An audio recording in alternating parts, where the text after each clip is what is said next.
Good morning, everyone. I'm Tatiana Dwyer, staff of United Methodist Women's International Program. And I'm also a member of the Voices Planning team. And we are so glad you were able to join us this morning for our Voices from the Field program. And today we will be sharing the story of United Methodist Women's international work with you. And it's all about building women leaders and strengthening local organizations of United Methodist Women in Central Conference. What can be better than a story? And here is one.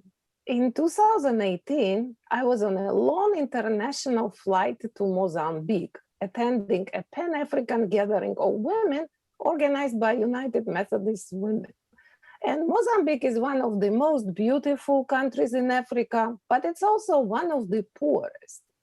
And we reached to women in central conferences because we really wanted to know what are the most crucial, critical issues they face in their communities and churches. You'll be surprised, but we got responses from over 100 women who came from all regions of Africa.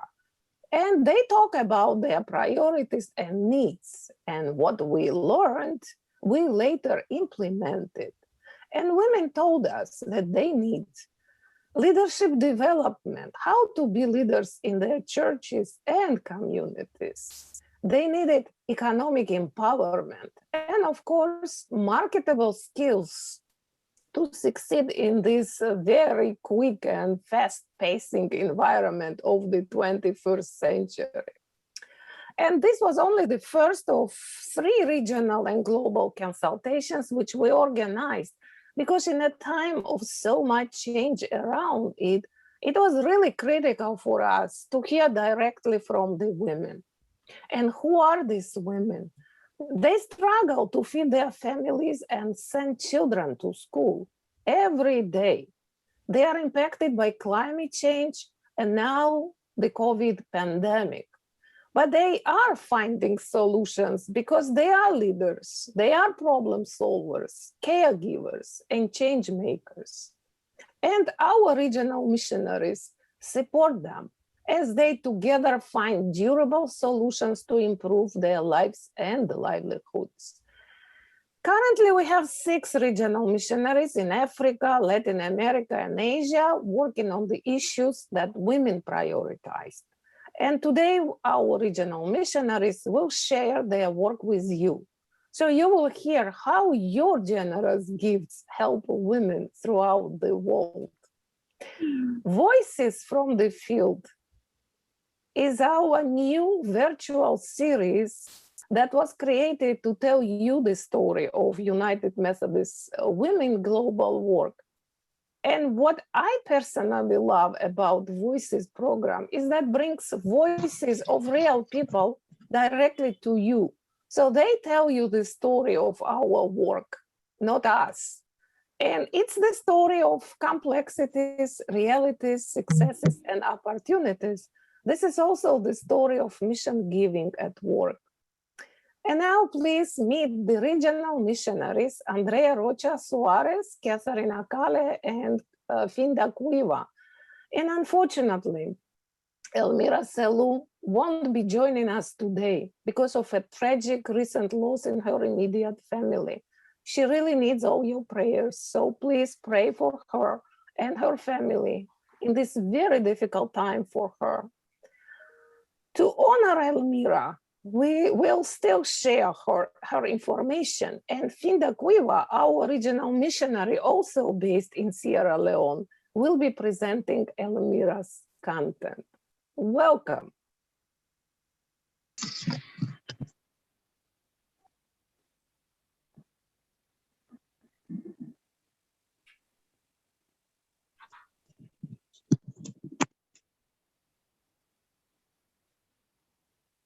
I bring you greetings from Elmira Selu, I bring you greetings from Elmira Selu, who is presently not with us because she's grieving she lost her elder daughter yesterday morning by the name of Ricciarocha. May her soul rest in perfect peace.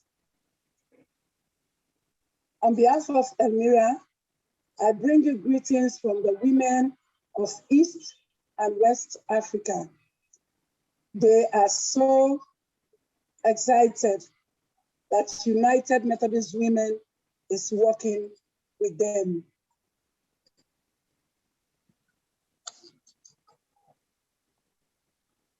There are certain issues that the women in this region are facing. One such is that culture dictates that they are to be seen and not heard. They are relegated to the background. This will, however, very soon become a thing of the past, as we have been empowering them to have a voice and articulate their concerns. The importance of working with women cannot be overemphasized. There is an old age adage that says that you educate a woman, you educate a nation. This is very true. Elmira, therefore, has been working with women to make the difference in the life of people in their communities. This has been done through our work and seminars addressing leadership and other issues affecting them. We have had several success stories. One is that of Rosuku, former president of the United Methodist Women in Uganda. Rose first met Elmira when she was just elected president. She was timid and shy and was very hesitant to speak in public. Today, having gone through training, Rose now possesses the power of gold. She is now being called to talk at various government and other social occasions to give keynote address and address women issues. She has risen to become the principal of a vocational training institute, a position very few women in Uganda own. She's now a trainer of trainers. Another example is that of Floyd, Emma, and Tina. Florrie has risen from a cleaner to a leader. She has cleaning the apartment of missionaries when she first met Elmira. Through her training, she now leads an organization called Operation Hope. She's training women to live positively with HIV and AIDS. Florrie also has been ministering to orphans in our community and has opened a computer school for young girls. A new model of leadership has been put in place by the International Ministry of the United Methodist Women. This is training for transformation. This training empowers women to know who they are and what skill they possess that they can bring to the table. It is also empowers them to be able to work with communities, to know the root cause of their problems, to find solutions to these problems. Training for transformation also empowers women to be economically strong. This is addressing one of the challenges in the region, the dependency syndrome challenge, just waiting for handouts. There is a saying that you give a man a fish, you feed him for a day. But if you teach a man to feed fish, you feed him for life. United Methodist Women is teaching our women to fish, teaching them how to become self-reliant. Women are therefore engaged in different economic activities in Sierra Leone. The women have been engaged in the flea market trade, selling different kinds of merchandise to bring in profits. They have also been involved in farming and animal husbandry. Our young women are involved in the beauty makeup trade, which brings in a lot of income. In Kenya, our women are involved in poultry farming. Elmira is very happy that the young women are involved in these economic activities. This is because they went through their community training. We want the work we are doing to continue after we would have left the scene, says Elmira. We want the development that we are striving for to be sustainable. Let me take this opportunity on behalf of Elmira to thank an amazing group of women called United Methodist Women, who have for the past 150 years been making difference in the lives of people through mission giving. Thank you, United Methodist Women, for you have been trailblazers. You have been change makers. You have simply been the best. I thank you.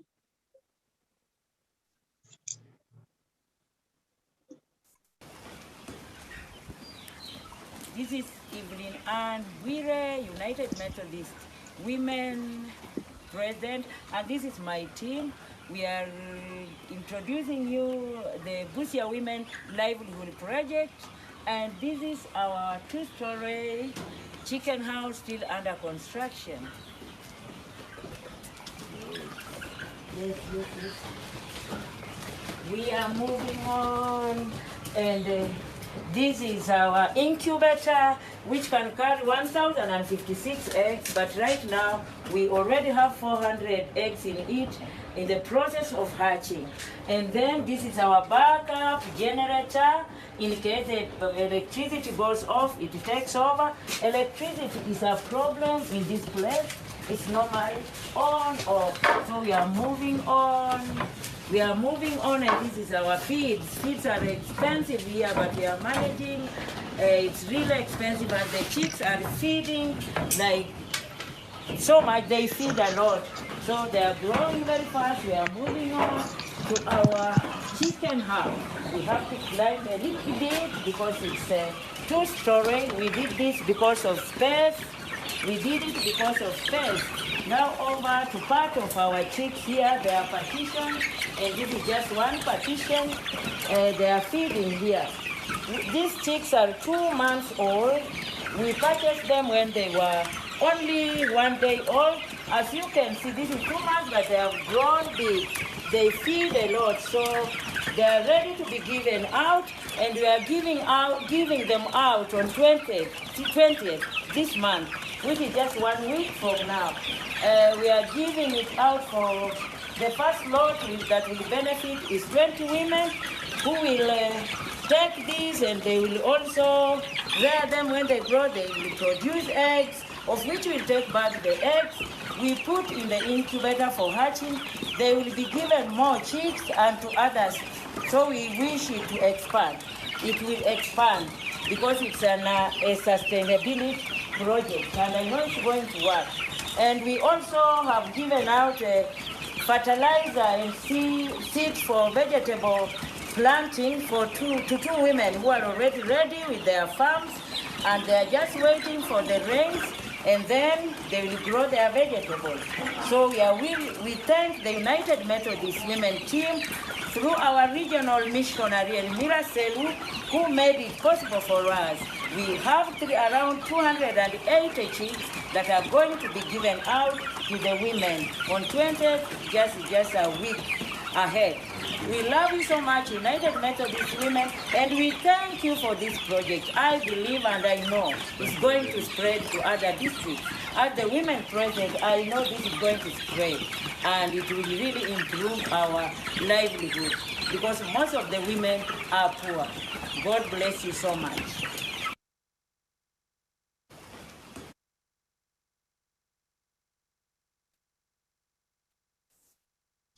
Thank you, Finda, for stepping in for Elmira. And it's amazing mission work, you know, which we all appreciate so much. And Elmira has been 4 years with United Methodist Women working as regional missionary. Now we will turn to Reverend Andrea Ricciarocha Soares from Brazil, who since 2015 has been serving as the regional missionary in Latin America. And this area is so vast, it extends from Chile all the way up into Mexico. So Andrea, you work in a very extensive and diverse region. Please, could you share about your work? Thank you, Tatiana. Good morning, bom dia, buenos dias. With a warm virtual hug, I invite you to experience a little bit of Latin America, a region of the world full of diverse customs, traditions, and cultures that go back to ancient civilizations, European colonizers, African slaves, and immigrant families.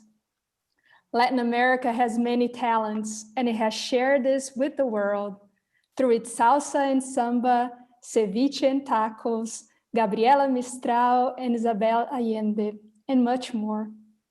Its population of 650 million people, it's scattered from Mexico all the way to the southern tip of Argentina.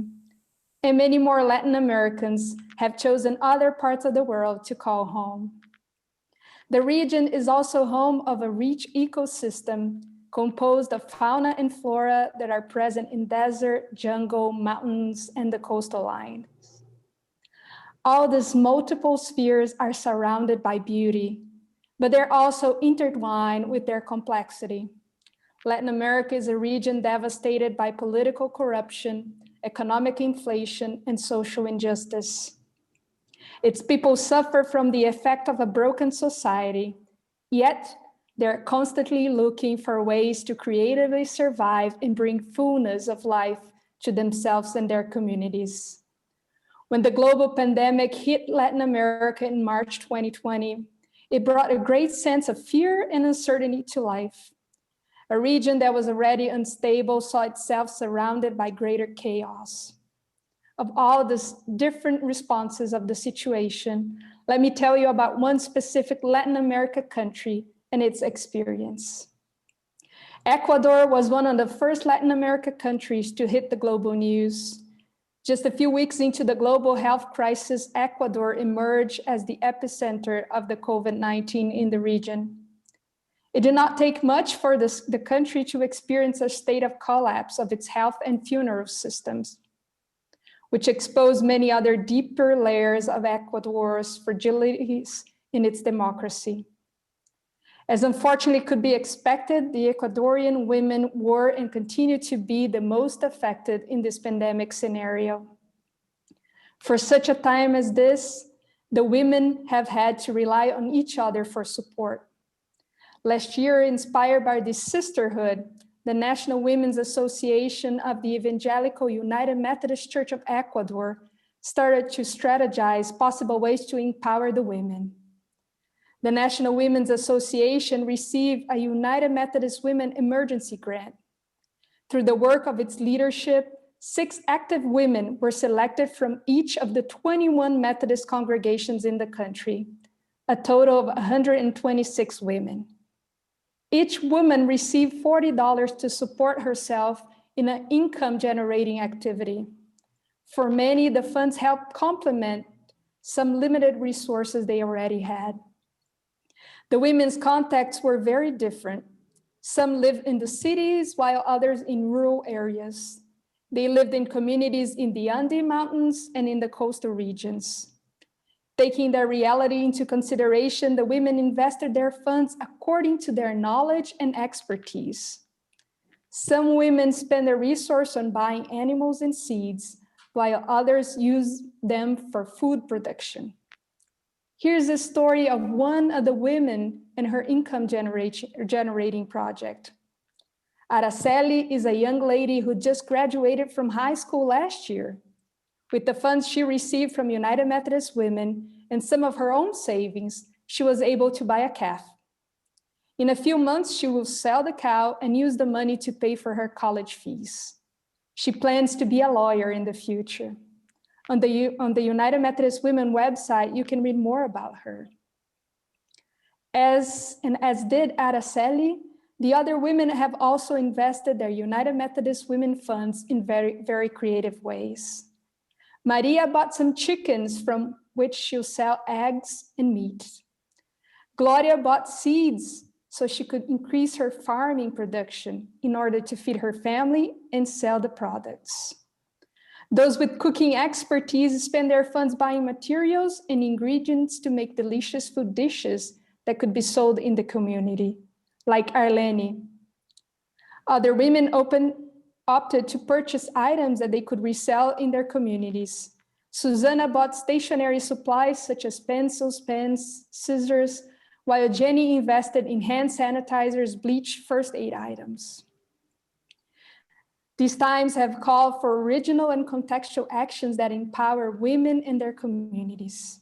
And United Methodist Women, through its partnership with the women in Ecuador, which is only true to many of the Latin America countries, continue to say yes to God's mission. $40 might not be much to you, but for those women, it brought hope. It brought a real possibility to economic independence and well-being to their families during these dark days and beyond. To summarize, here's a small testimony by Teresa Carrion and her thank you to you, United Methodist Women. Muchas gracias, Mujeres Metodistas Unidas.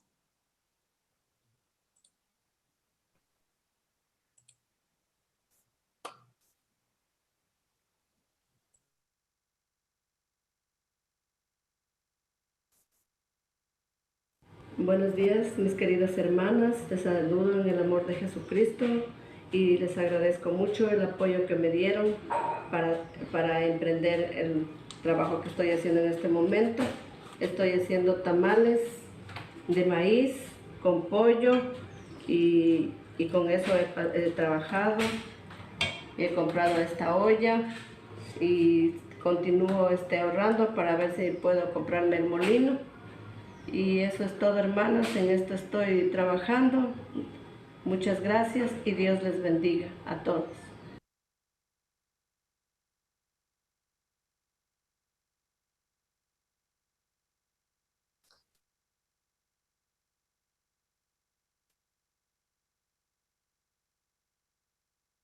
Good morning. I'm Betty Gittens, staff of United Methodist Women's International Program. And thank you, Andrea, for that most informative presentation. Now let us turn to Catherine Akeley, a United Methodist Women's Regional Missionary who works with women in Mozambique, Nigeria, South America, and Angola. Catherine, please tell us about your work with women leaders in Mozambique. Thank you so very much, and Betty, for introducing me. Good afternoon to you, and thank you all for joining us in this special Voices from the Field session. I welcome you very warmly to Africa, where the poverty rate has not fallen fast enough to keep up with population growth. Welcome to Africa, where economic woes, drought, and extreme weather are reversing years of progress, so that 237 million Africans are chronically undernourished. Amongst them, many of the UMC women, children, and youth we work with. Dear friends, welcome to Africa, where 257 million are experiencing hunger right now. Welcome to Africa, where the interdependent extended family plays a very important role in encouraging a sense of belonging by providing emotional and physical support in good as well as tough times, particularly in times of hunger, poverty, cyclones, floods, droughts, disease outbreak like malaria, cholera, tuberculosis, HIV and AIDS, Ebola, and COVID-19. A good number of you have visited one or more of the 55 countries in Africa through the Ubuntu Journey and the Volunteer in Mission evangelization programs. So you know some of the challenges we face. Today, I invite you to come with me to Mozambique, one of the UMC bases you have supported for decades and continue to do so. Like Angola, Portuguese is Mozambique's official language. To a tourist, Mozambique is a tropical paradise, a beautiful country, most famous for its spectacular white sand beaches, indisputably some of the very finest in the whole of Africa for surf adventures. Mozambique is also famous for its fresh seafood and crafts. Permit me to tell you a little bit about the other Mozambique. Still suffering from the effects of a 16-year civil war that ended in 1992, Mozambique is the third most at-risk African country to climate change and its related consequences. The current level of food security was caused by multiple shocks. In 2019, Mozambique suffered lack of rainfall, extreme rains, cyclones, floods, pests, insecurity in the northern areas due to ongoing crime and conflict from Islamist insurgency in the country. That is not all. Socially and culturally, many other issues act as obstacles to the progress of women and girls in Mozambique. Permit me to highlight a few that have contributed to the insecure status of women and girls in the country. The major thing to know here is that most of the women we work with face many obstacles and discrimination because of strongly held beliefs about different gender roles. The two key ones concerning the economy include women's access to and control over resources and decision-making is very weak. Women have limited economic prospects. HOPE, hold on, pain ends.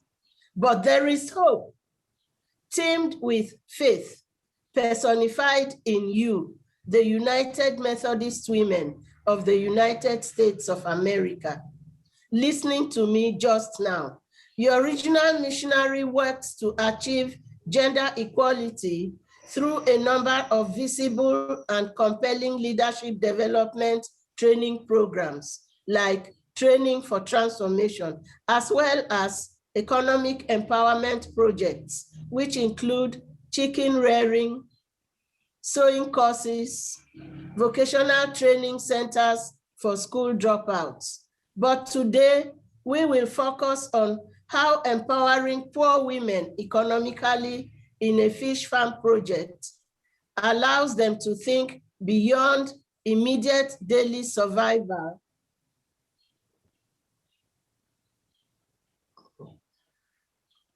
and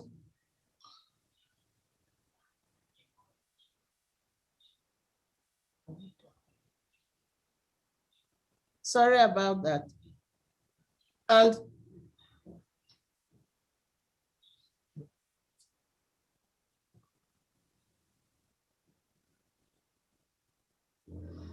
to exercise greater control over both their resources and life choices in the north of Mozambique.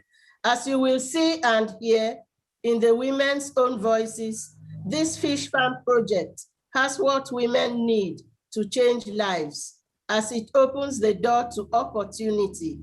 Traditionally in Mozambique, men are responsible for generating and managing income for the household, while women are responsible primarily for domestic affairs.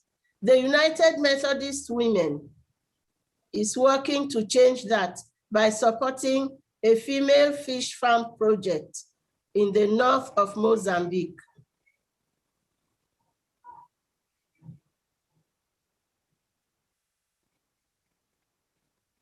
The project is important in two key ways. Firstly, it would increase women's cash income and reduce poverty. And secondly, it would improve the food security and welfare of their families. This is because women use a bigger share of their income on basic needs. It is also an important source of income for poor female-headed households. Listen to the voices of the United Methodist Women Society of Mozambique North.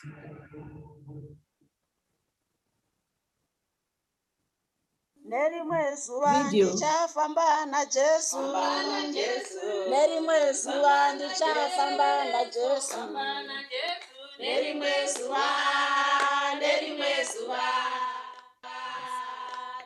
Chronic malnutrition affects close to 45% of Mozambicans. Through the support of the United Methodist Women Economic Development Initiative, in March of 2020, the United Methodist Women of Mozambique's North Annual Conference decided to start a fish farming project.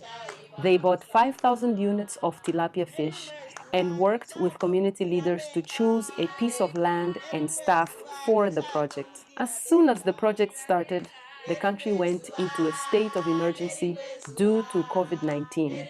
This was very discouraging, but the women did not give up. They worked tirelessly to ensure that the work would continue and that all safety regulations dictated by the government were followed. The project was not without its challenges.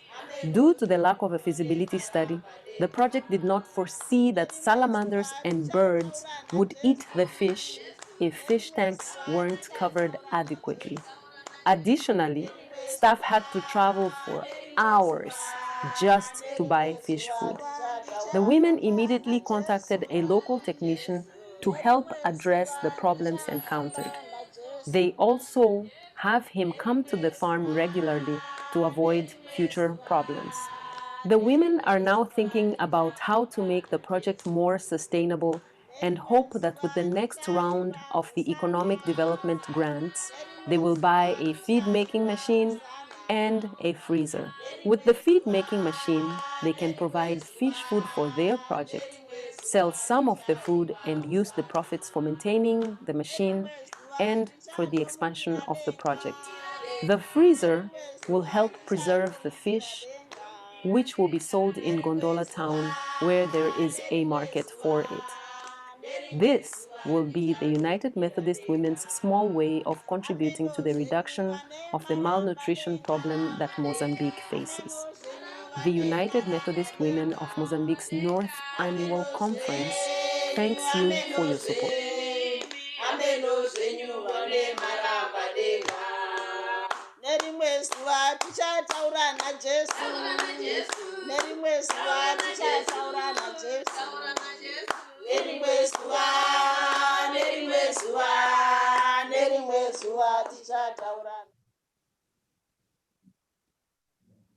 Dear United Methodist Women, it is believed that if you light a lamp for someone else, you will also brighten your path, because life is not a solo act.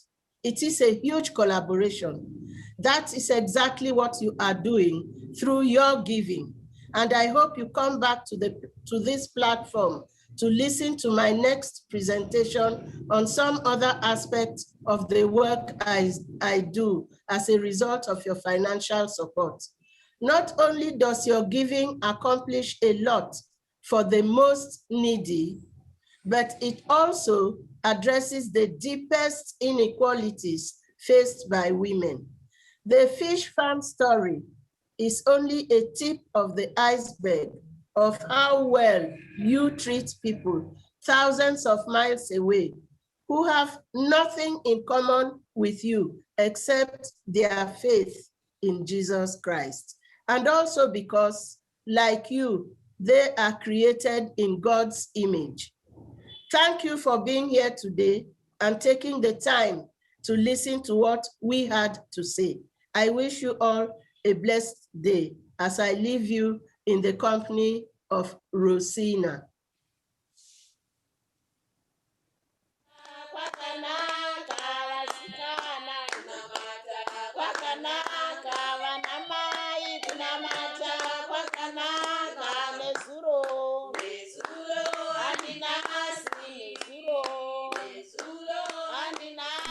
Rosina Zifanias, presidente-geral das mulheres da Conferência Norte do Estado de Moçambique. Venho em nome desta organização para agradecer os apoios que têm nos oferecido para a realização dos projetos.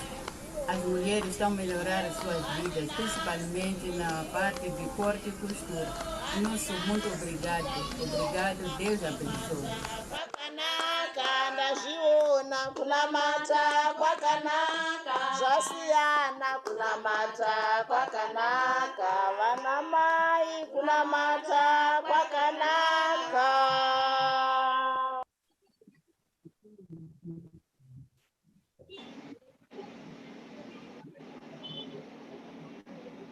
Thank you, Catherine. What an amazing story of resilience and resourcefulness and community projects by communities and women. Thank you so much. Amazing mission work.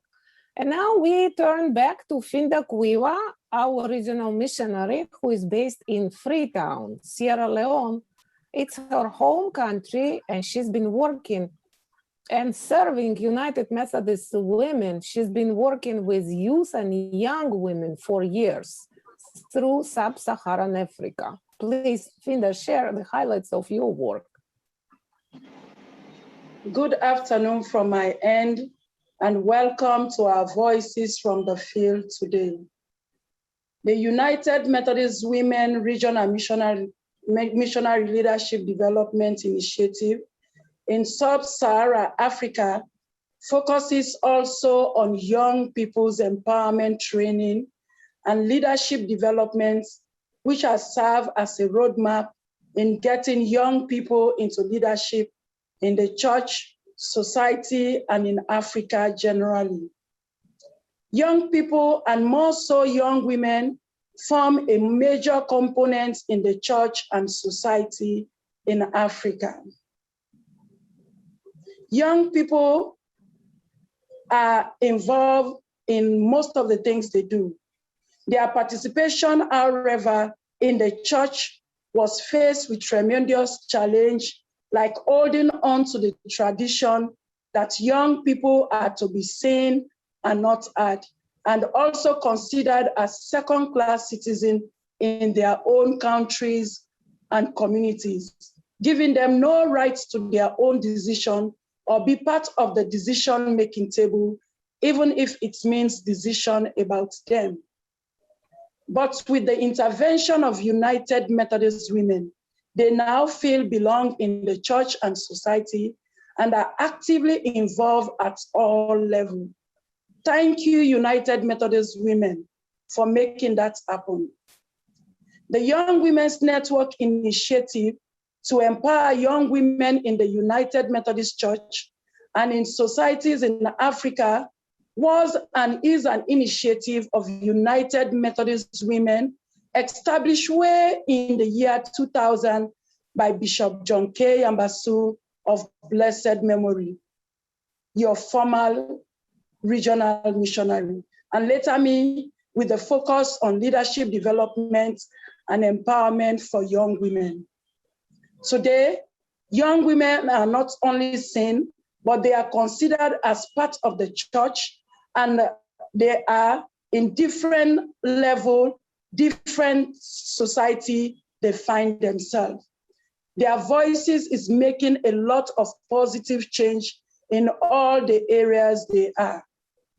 Because of the leadership development training funded by United Methodist Women, young people in well over 22 countries in Africa are now in key leadership positions in the church and society, serving as directors and executive in bigger institutions.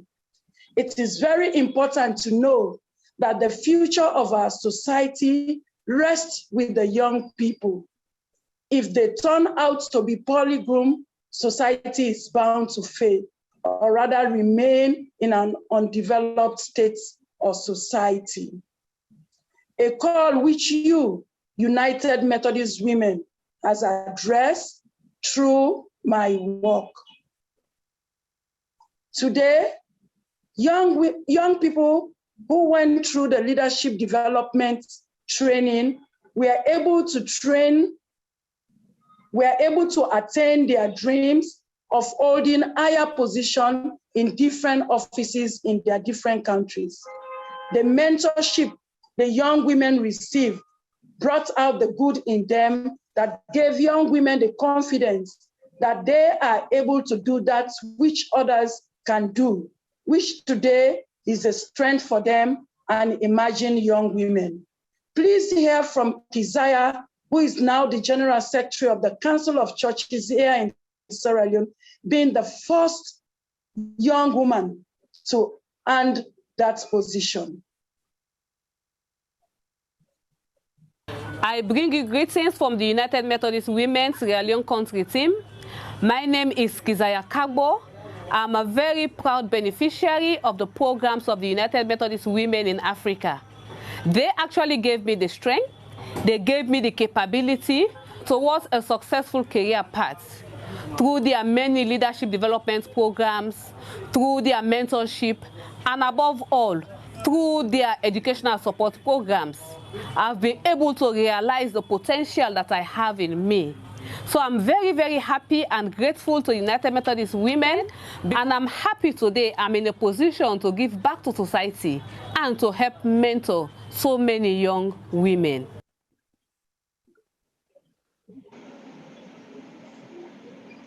That's the voice of Kizaya Kagbo, who is now the General Secretary of the Council of Churches here in Sierra Leone.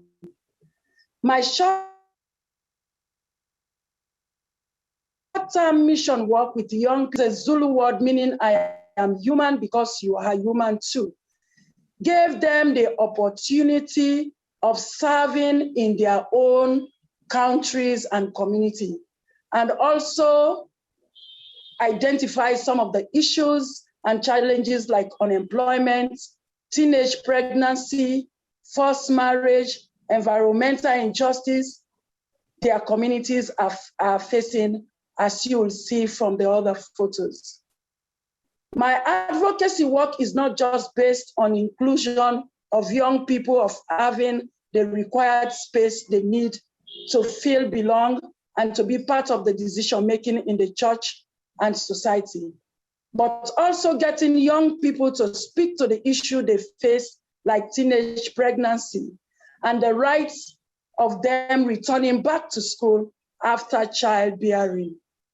Recently, with national staff Betty and Tatiana, our leadership development initiative, which started in 2019 with 3 pilot countries, Mozambique, Congo, Sierra Leone, and now Liberia, has given women and young women in particular the opportunity of being part of the transformation that is needed in the different communities through your giving, United Methodist Women.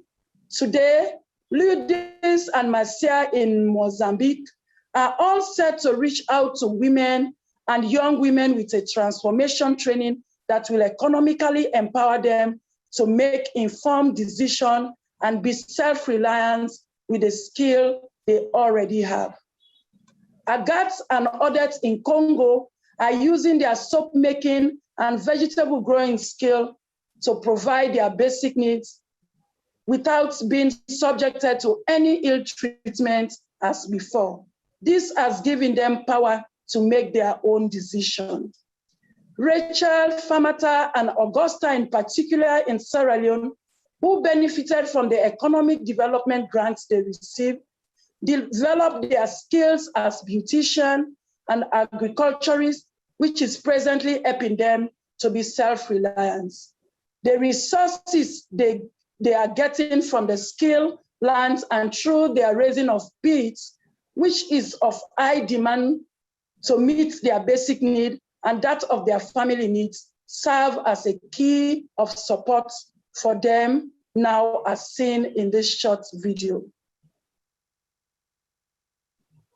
Your support, United Methodist Women. Please see this short video. And this is what the team have done. They have the area to keep them, and the basement there is going to be a water tank wherein they take their bath. We have the troughs. These are native troughs, but they are beneficial because we are using them for them to have water to drink. And then for the young people, the community, and the United Methodists, these are projects. We must take it seriously. It will come to a time, maybe the paramount chief of our community will say, can you just sell me 1 or 2 pigs? We can, because we have them with us. So that's also another benefit to the community. People will not move here and there from this community, from this town to this town, looking for pigs to buy. Is that not so? Looking for meat to eat. They are with us, and then they will buy. And not only the pigs, we also have goats.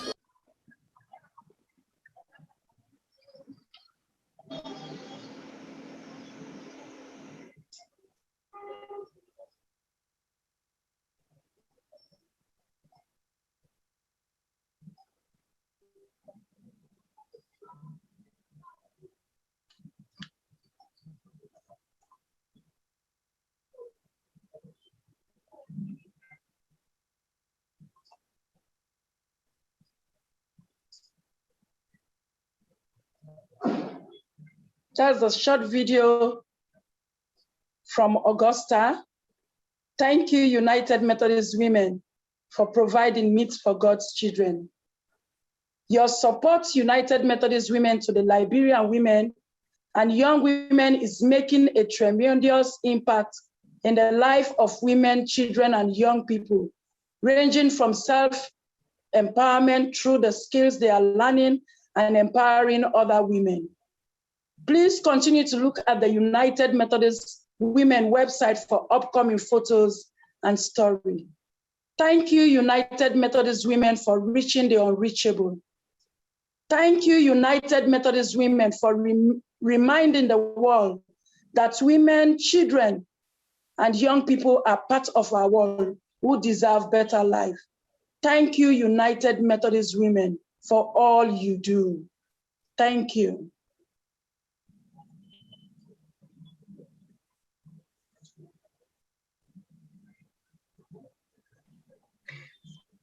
What a blessing it is to have some of our regional missionaries with us this morning and the opportunity to converse and engage with them. So we have just a few short minutes for some questions from our participants. And unfortunately, because of our number here this morning, we're asking that you put your questions into the chat box. So I've received some questions already, so I will begin.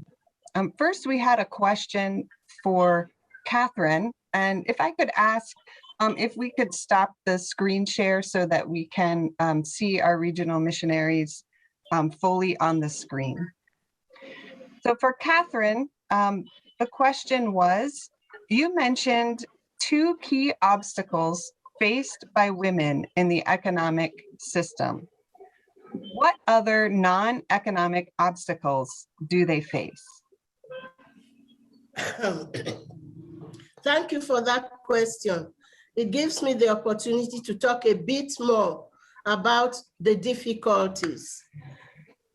Yes, I talked about economic focus because I was focusing on the economic project. Other problems, other obstacles they have. The first one is the low level of education or no education at all for women. Yet we all know that education is one of the surest ways to improve life and get out of extreme poverty. To cope with some of the disasters I mentioned, floods and cyclones, most men have traditionally migrated in search of seasonal work on the farms and mines in South Africa.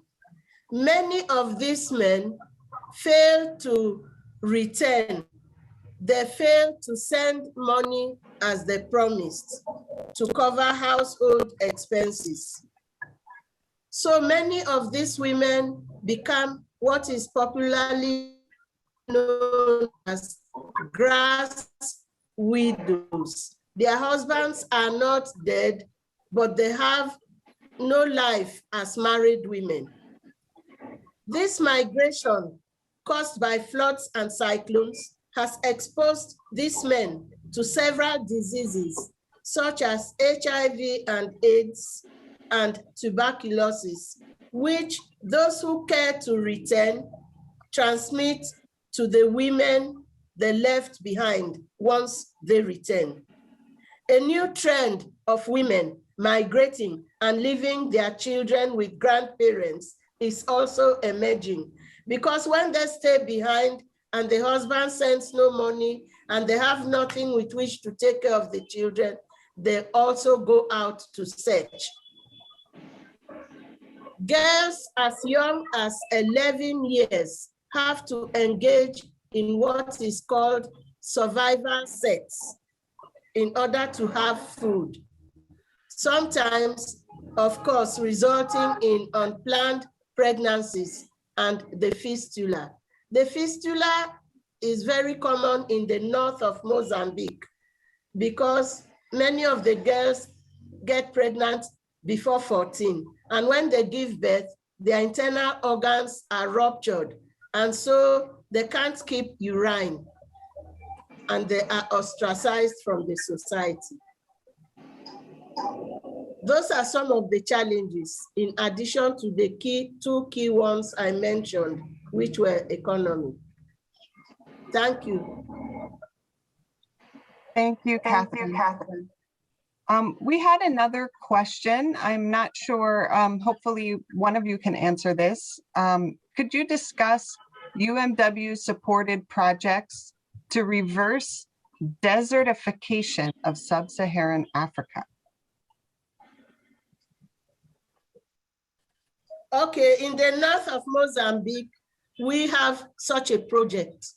I can't mention all the projects in one presentation, but we were blessed to get a grant from the national office after the cyclone tore through the northern part of Mozambique.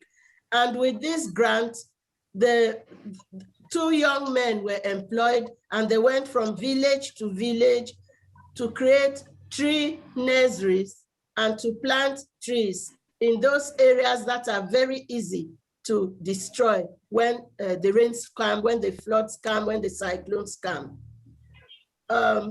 We don't have the experience of desertification in Mozambique. We have flat plains and floods, and the droughts are as a result of the climate change effect because the heat increases and there is no rainfall.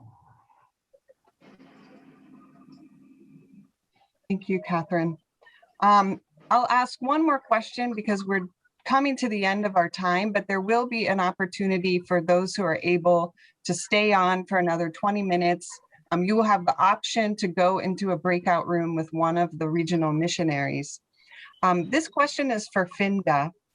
How have United Methodist Women programs prepared and helped develop you to becoming the leader you are today?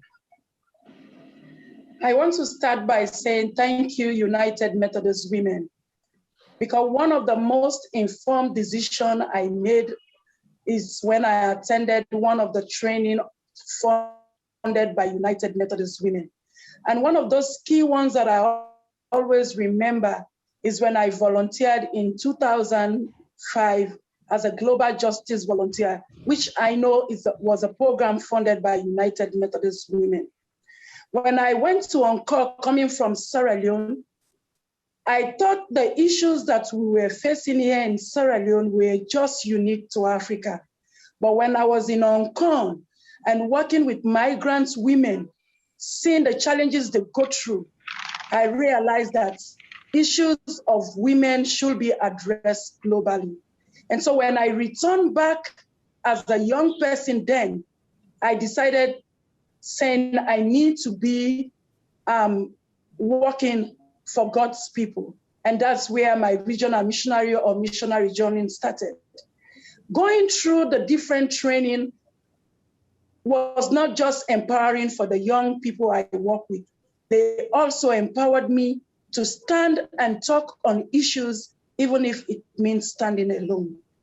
And I'm so thankful to United Methodist Women for giving me the power of being bold to be the leader I am today, reaching out to other young people and women all around Africa. Thank you. And thank you again. And I will pass it now to Betty and Tatiana.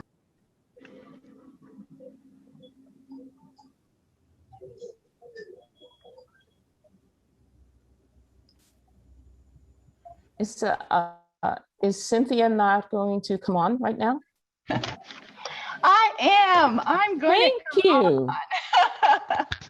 I am so excited to hear from all of our regional missionaries that we've seen and heard today. We are making a difference in the world, and there is such a potential for what that we can do. So now, because we're faith, hope, love in action, I hope you take the action to give. I know that Sandy has been putting information in the chat. We can give online. You can give through your local treasurer, sending a check. You can look into those supplementary project numbers for each one of these regional missionaries. You can take ownership in the mission giving of United Methodist Women. I hope you will join me in doing that. We know what is right now. We know there is great need. We know there isn't enough money that to fund everything that we want to. But let's think about the what if. What if we all responded right now? What if we got our local units to do a special project, a garage sale or a casserole sale or something to work on expanding our mission giving? So I hope that you will join me in taking ownership of this mission giving to support the work that we do. Thank you, Cynthia. What remarkable work. We heard the voices of the women through the work of United Methodist Women's Regional Missionaries. We glimpsed through Elmira's work the importance of working with women, providing training that empowers, developing skills so that women can identify their own issues, prioritize them, and find solutions. Andrea showed that in Ecuador, United Methodist Women, in partnership with the Methodist Church of Ecuador, supported 126 women with small grants of $40 each for income-generating activities. The women added the money to their own resources, and some were able to buy animals and seeds, while others used it to prepare food to sell. In Mozambique, Catherine's work with the women on income generating programs like the fish farm It opened opportunities for women by providing them with cash income, improved food security, and enhanced the welfare of their families. And in Finder's work with young women, focusing on leadership development, which empowered young women to develop skills and provide spaces where their voices could be heard while preparing the next generation.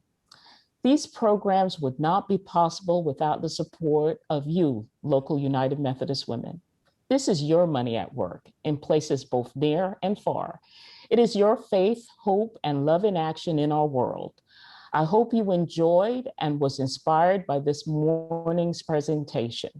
We want to thank you for spending your valuable time with us this morning. And we also want to thank my colleague, Tatiana Dwyer, our regional missionaries, Elmira, Andrea, Catherine, and Finda, and the entire Mission Giving team for organizing this event.